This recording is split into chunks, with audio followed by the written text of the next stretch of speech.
Hi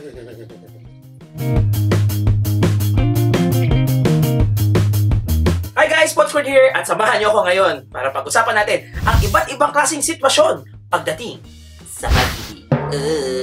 The one that got away. Ito yun nung high school kayo o kaya nung college kayo, nagkaroon kayo ng boyfriend or girlfriend. Pagkatapos ng mga ilang buwan o ilang taon, hindi nyo alam kung ano nangyari, bakit kayo naghiwalay. Fast forward, 10 years after, nagkaroon kayo ulit ng komunikasyon. Nag-usap, nostalgic feeling, kinikilig ka dahil na-realize mo na lahat ng hinahanap mo sa isang tao ay nasa kanya. At doon mo masasabit, ay, siya yung the one that got away. Ay, mahal ka!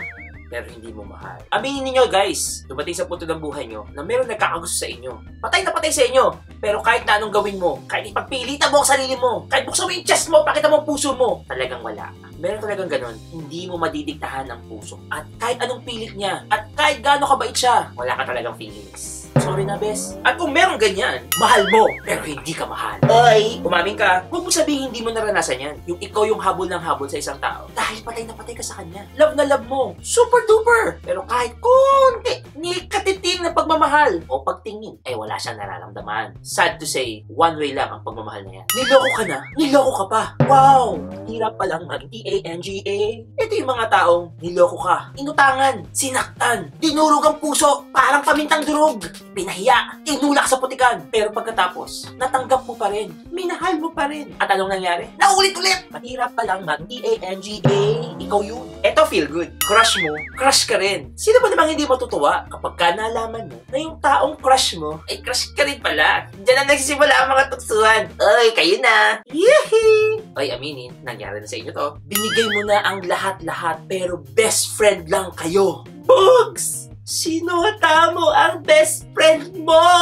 Hindi talaga malayo na mahulog ka sa tropa mo. Bakit? Sa malamang, araw-araw kayo magkasama. Araw-araw kayo magkausap. Mag-de-develop ang feelings mo para sa taong yun. Sa hindi sinasadyang pagkakataon, ikaw ay mahuhulog. At ano ang mangyayari? Hindi niya kaya tanggapin dahil best friend lang kayo. Love at first sight. Naranasan niyo na ba yung pagkakataon na makakita kayo ng isang tao tapos parang tsak! Pinanakan ni Cupido. Mukhang siya na yun. Kapag tumibang ang puso, wala ka nang magagawa. Masarap yung pakiramdam kapag ka nahumaling ka sa taong sa una pa lang pagkakataon ay minahal mo na. Ang bawal na pag-ibig.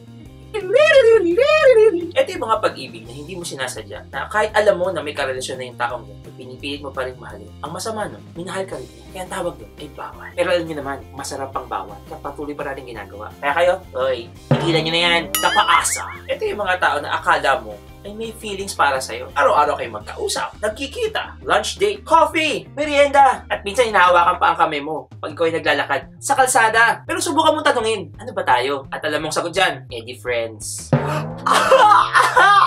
Asa! Dapanakit butas. Dito pumapasok ang mga abangers. Dahil alam nila, nakabe-break lang ng shota mo sa'yo. Dahil dyan, handa silang pumapel bilang shoulder to cry on, advisor, tagapayo, taga-console, o sa madalit sabi, panakit butas. Maraming gumagawa nito na umaasang balang araw, sila naman ang mamahalin mo. Tschüss! Maraming salamat guys sa panonood. Sana naibigan nyo. Kung meron pa kayong alam na sitwasyon patungkol sa pag-ibig, ay nako, pakilagay nyo lang sa comment natin at pag-usapan natin yan. At isang disclaimer lang po, lahat ng mga sinasabi ko dito ay base sa aking karanasan o di kaya karanasan ng mga kaibigan ko nagkwento sa akin.